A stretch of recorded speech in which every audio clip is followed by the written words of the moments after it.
Hello again, gamers of YouTube who have either clicked on this because you are my friend or because you are subscribed to my channel, as like there are 30 of you, and other than that, if you're not one of those two things, you're either bored or have nothing to do. In which case, welcome, because, you know, reasons. Um, so, I was thinking about this, and it's not exactly an entertaining idea. I just thought that I might want to share it, so I figured I would. So, what I want to do is miraculously in the last 20 or 30 play hours of this game, I seem to have improved a ridiculous amount. Let me turn that off real quick. Um, so, I go from making okay stuff to making stuff that actually wows me. I'm like, where did this come from? I'm not bragging, I'm just surprised. So I figured I'd go ahead and share some of my little odds and ends about how I build engines in automation, because it's the program I use when I want to design a car. So I usually go for a V8 configuration because I like V8s. You can do this with anything, but you know, stuff. A light configuration is very nice if you can afford it. Now also take note that I usually build engines in a more in the 21st century, so this is set at 2016, which was not intentional. I would actually prefer to put this at like 2014, because 2014 is kind of a nicer year for me. And shout out to anyone who gets why I like 2014. Now, as far as the capacity, um, what I usually I'm terrible, absolutely terrible at making small engines. I don't actually create a whole lot of power when I do things, so instead what I do is I just make larger engines, and they're still kind of fuel efficient. I mean, the last car I built a big V8 for. That's kind of perfect, or kind of good. I don't think I've gotten with this yet, but I was going for 350 cubic inches. But the last time I did something like this, the car got like 24 miles to the gallon, which was awesome. Oh, that's combined MPG, by the way. It doesn't tell you what everything is separately. For the valves, I like push rods, but I usually go with like an overhead cam or a dual overhead cam. In this case, I'm going to go with dual overhead because reasons. I usually go with 4 valves, though I would like to go with 5, and the reason for that is because variable valve lift, which does help with the economy of the car. Now, if you want something more compact, then you can go with push rods. I tried this out with a more modern engine because I was baffled that Dodge still builds pushrod engines. I was like, why? And it kind of makes sense. But variable valve lift, if you can, mainly because it helps with lower performance, and it also helps with lower economy, or overall economy, I should say. Some engines do not allow for a variable valve lift, which is why you don't want to use this if you're going with something that's utterly insane, which I have done before. Billet steel is kind of nice.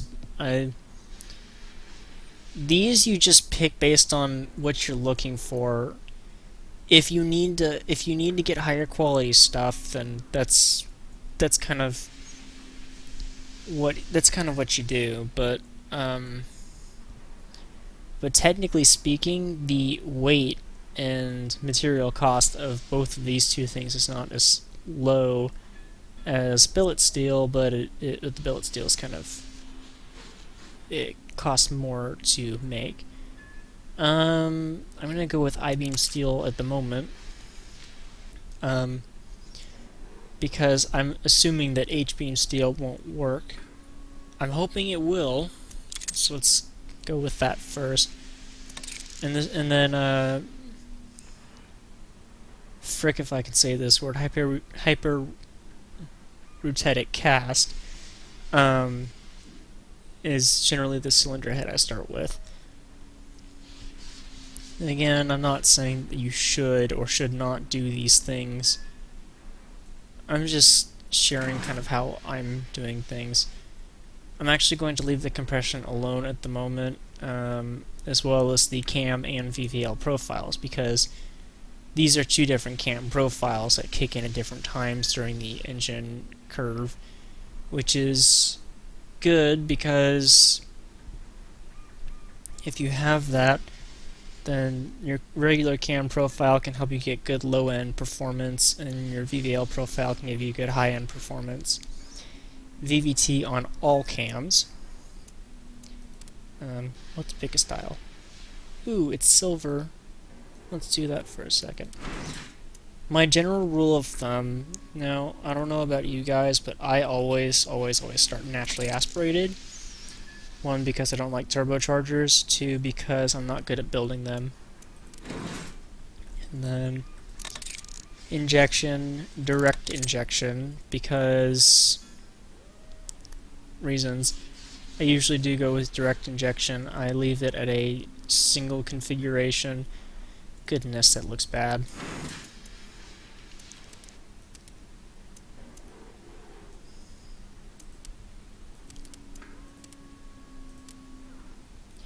That I will go with.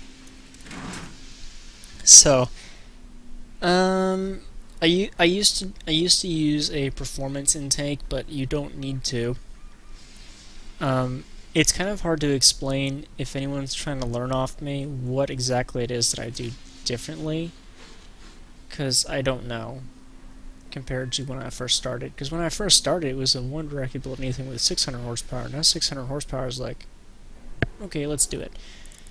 I usually keep the fuel mixture as lean as possible, and I'm not sure exactly what's going to happen in the next few seconds.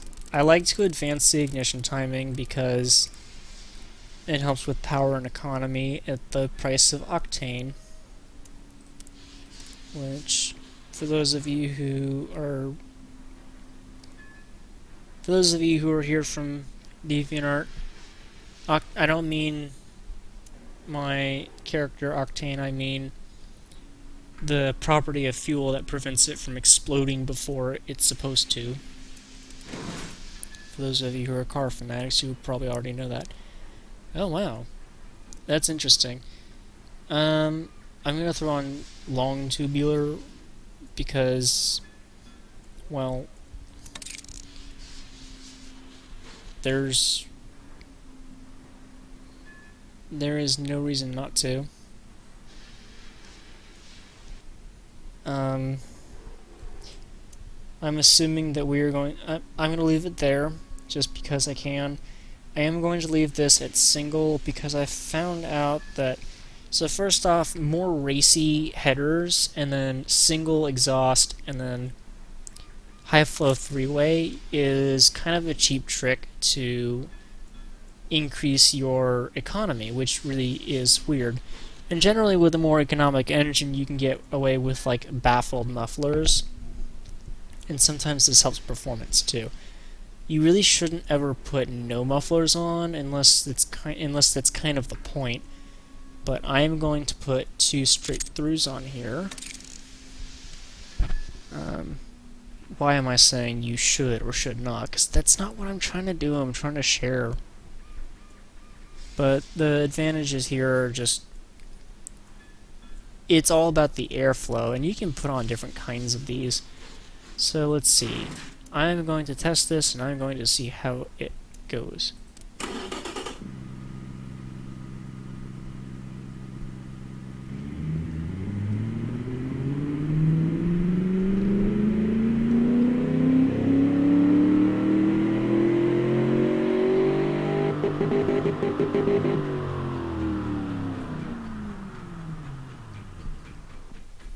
So first things first, I noticed right off the bat that we have some these. If you're building some sort of private race engine. This is okay. This is okay because it's kind of expected. I can't use low friction cast because the RPM limit is too high, actually, which makes no sense. I could use lightweight forged, which is much more expensive. I could use I-beam steel, or I could just come over here and slam this up a bit. And this doesn't increase, wow. Well, actually, it somehow decreases material cost. Interesting. So let's try it again.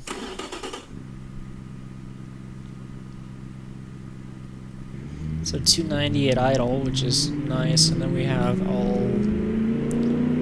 this. Now, one thing I noticed is that with the way I design engines, I think my torque and power curves are literally backwards. Because it doesn't arc the way it's supposed to. It caps out at high RPM, which is really weird. So I'm going to go in over here and try and set this up to be... Let's see, let's max the power. This is the other thing about VVL that's really awesome, is you can use it to do this. Frick. I think 30 is a good number. Nope. I want to leave that. So the other thing is that this actually confused me is the colors of the different text are actually indicated by indications of improvements, identicalness, or losses. So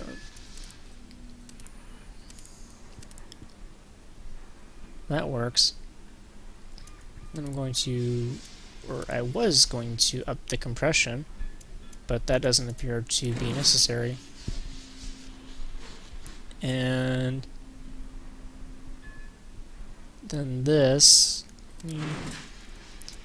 Okay, now that I know how much power it's making, I'm going to leave the headers alone, mainly because, one, they look nice, two, it sort of helps with fuel efficiency, and it helps with power. Does it? Yes, it does. We actually lose stuff when that happens. Not much stuffs, but, well, about 15 horsepower. This is nice. I like this. But we do need to lower the, or raise the exhaust diameter. No, keep it right where it was at 4. Or, my mouse has a problem with double-clicking all the time. Now let's see how mufflers... See, it does lower the performance index a little bit, but it helps with the economy.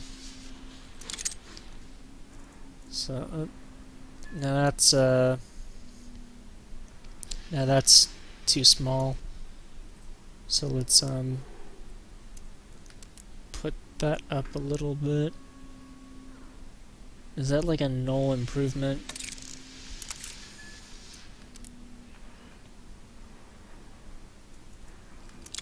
Yeah.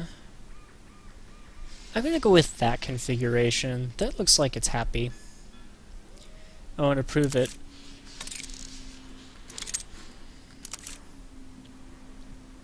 Odd. No catalytic converter actually helps everything. Which is really bad because usually the high flow three-ways are like the best. Let's go over here and do this. 316 foot-pound. You can probably hear where VTEC kicks in.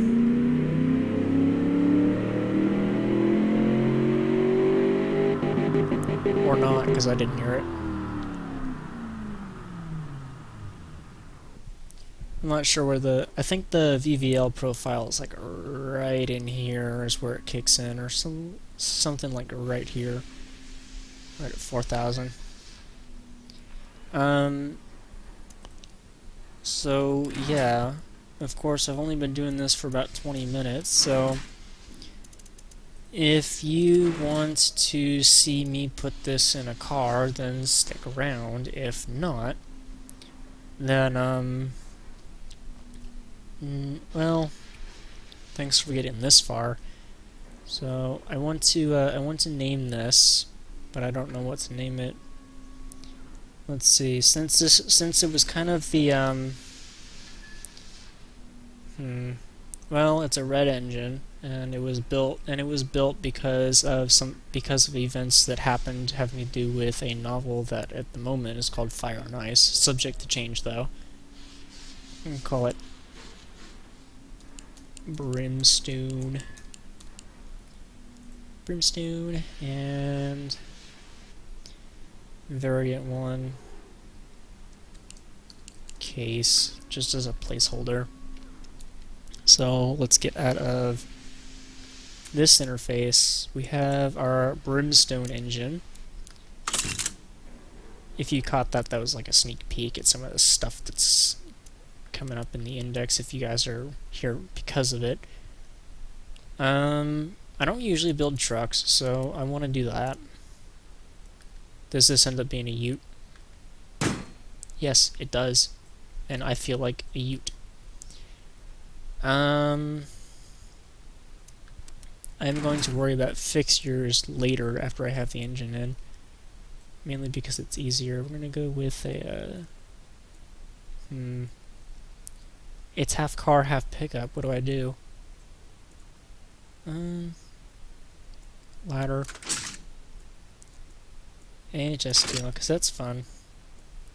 Front longitudinal, because why the frick wouldn't you? And... well, it's... I don't know if I should... I don't know what to do here, because... like... my default is multi-link and leaf axles and semi-trailing arm depending on what I'm trying to do.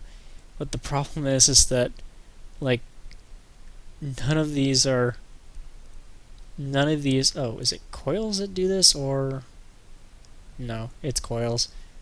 Solid axle coils is what I use for off-road. But in this case, I don't have anything that does like sporty and high load capacity, except maybe multi-links. So, what is the load capacity? The load capacity is average versus double wishbone, which would be well, low actually. They don't have very good load capacity. Semi-trailing arm. Kind of the weaker version of multi-link if you ask me. Basically a jack of all trades that doesn't do very well.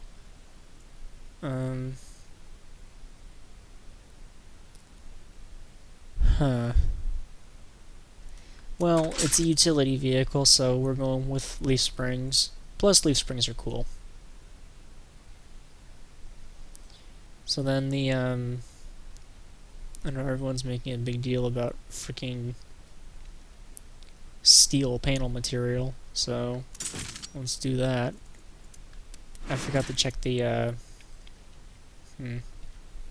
I totally forgot to check the fuel efficiency. You guys can rewind the video. So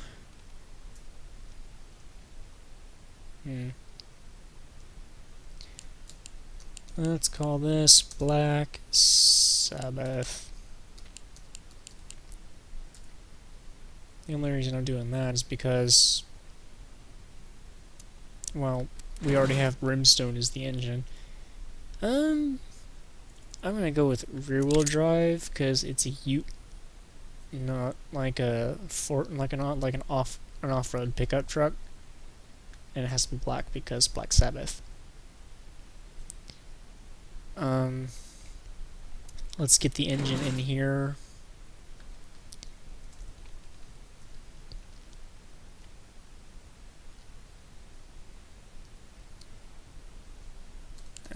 Case. Okay, and then we can go over here and just drop the Oh goodness, the Beast of Harlot actually fits in this engine. Holy crap. Now, where is the... It should be at the top, right? Because it's the Brimstone. Ah, here it is. Awesome. I was worried it had been deleted. And please don't crash on me now, that would suck. Okay, so then we go here, because we've already got the engine. I am debating what should I do in terms of a gearbox. Either a manual or a sequential. Double clutch, because that defeats the purpose of sequential if you don't. And we're going to go with 6 gears, which is kind of sucky, but still. At least for a sequential it is. Oh wow, it actually goes to like 221 before you add cooling. Well, setting your top speed a little bit higher actually helps, so we're going to do that. I'm going to put it like 85. And I'm going to up the spacing because that will, or theoretically it can do stuff. I often go with a geared limited slip, but that shouldn't be what I go with, because everyone likes the limited slip. I'm going to stick with an open just because I can. Kind of a stupid thing to do, but you know, I can. We're going to go with a hard long life road. And technically speaking, I should either make these a little bit wider.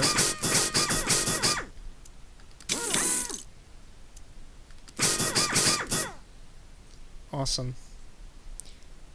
That's probably too wide, but I can do it, so we're going to do that.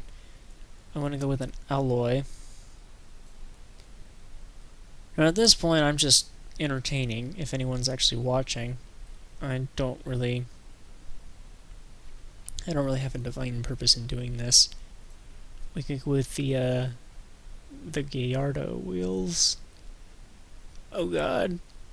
Oh dear lord. Nah, 5-spoke.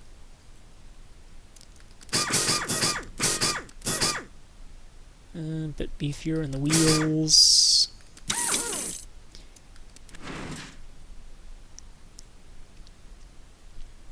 I'm gonna do something I see kind of out there, so I've vented disc in front with 2 pistons. And technically it doesn't actually matter the size of the disc as long as the disc can grip. Because if the disc can grip, then it can then it will stop the car. It's about force as opposed to excessiveness in this case. Although if you want, you could throw the ridiculous brakes on here. I do usually leave this in between race and comfort, mainly because I like sporty stuff, which is funny because I drive a Suzuki. Actually, that's a terrible example. So this is what I was waiting for. It'll tell me the we're gonna go with semi-clad under tray because reasons. No active wings. I'm really not going to be able to adjust this. I theoretically could adjust this, but I'm not going to. Now we need about 300 degrees in cooling, so let's go back here and add... Oh. I don't know if you guys can see what I see, but that kind of looks like a Dodge. I might have to make it look like a Dodge just because. Or does it look more like a Mustang? I don't know. I'm very meh at the moment on this. I think we should use this.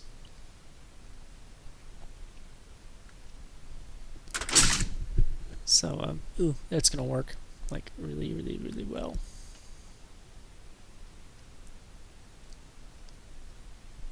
Right. I know that's enough cooling and then we can stop, but I still feel compelled to keep going.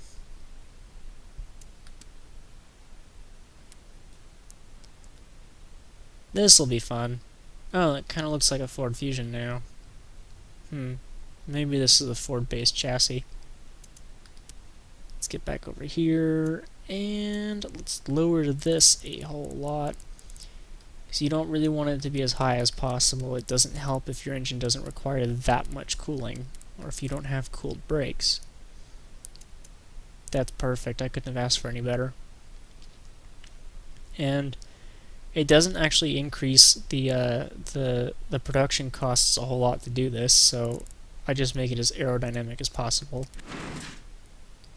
I can do 3 seats. How would you like a bench seat? No, I don't do that.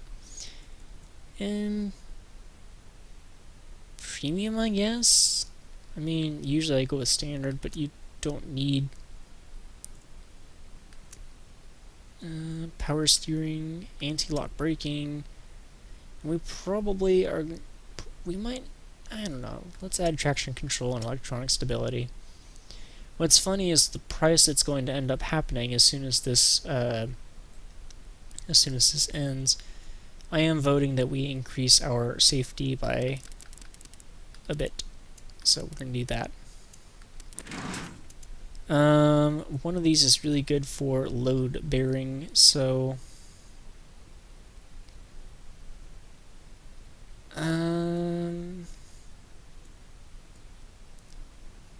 so the drivability on this is really high, comfort's really high.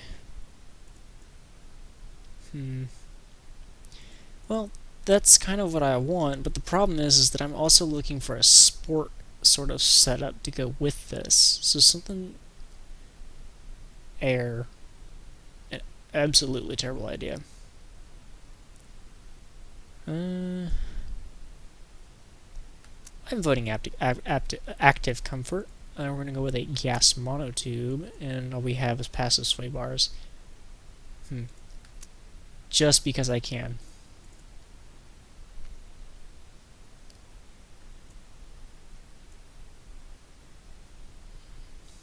Sportiness, survivability. Actually, that is not bad. That is really not bad. And for some reason it says the sportiness over here is really low. Oh hey, I hit exactly the markets that I was looking for. Utility. Awesome. Now, we're gonna go with a comfortable setup.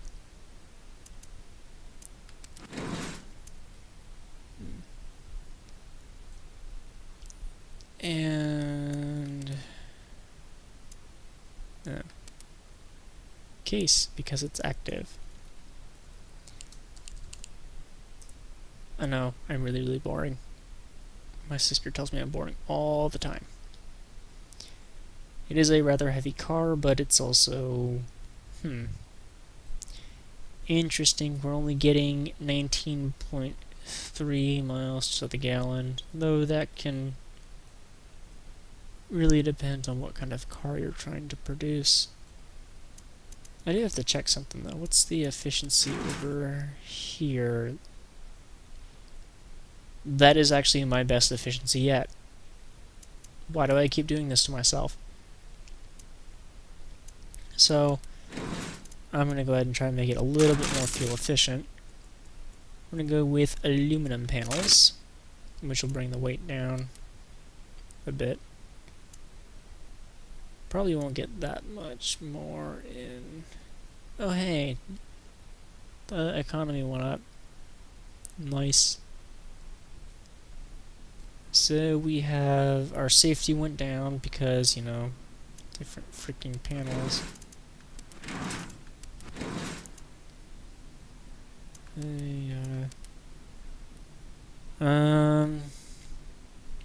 I notice it always updates stuff even when I don't tell it to update something.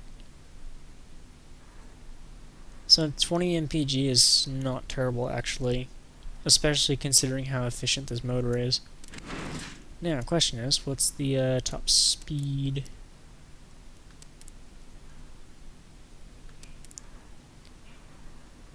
With 400 horsepower in a pickup truck. There we go, that makes sense. Well, that might well,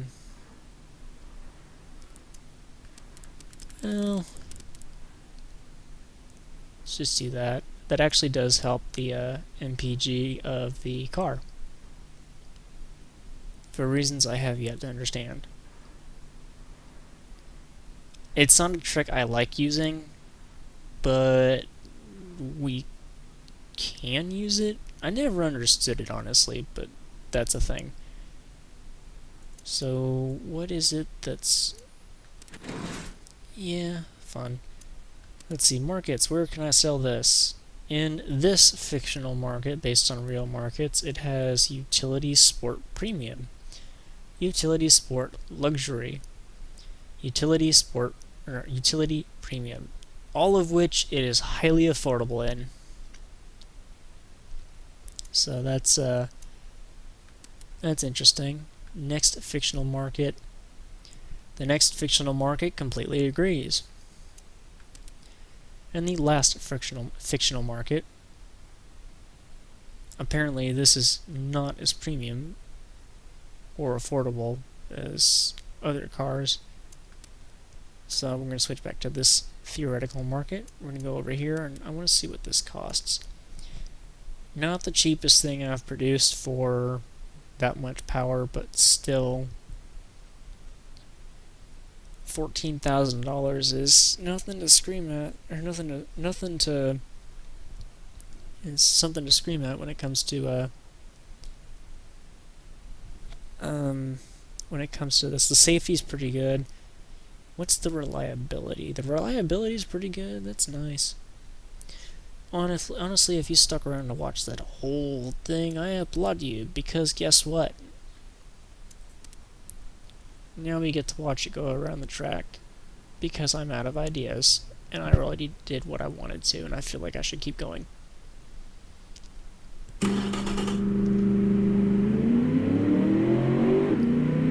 See how terribly this thing rolls. Actually, the roll angle is awful in this thing, but it does have decent cornering, because it's got the cornering angle of 1G at...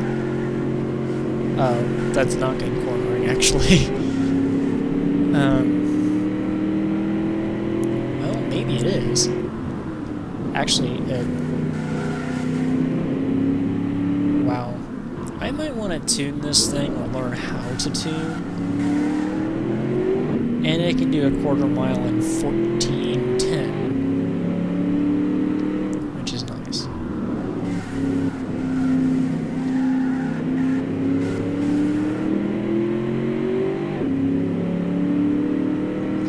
And the top speed is 196.8 miles per hour.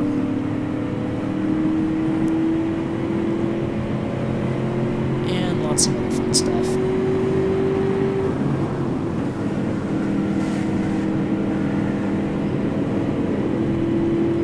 0 to 60 time is 6.1 seconds.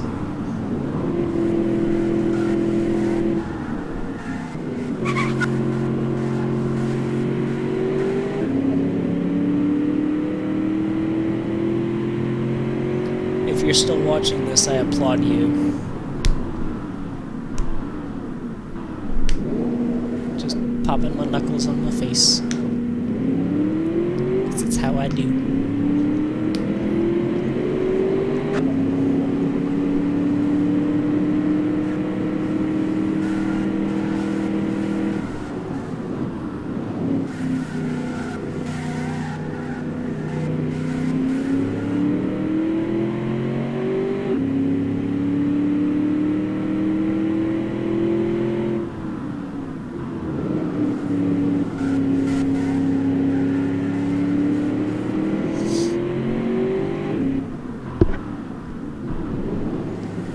sharp turn. And across the finish line. If you have actually watched this entire video, please leave a like to tell me that you actually did it.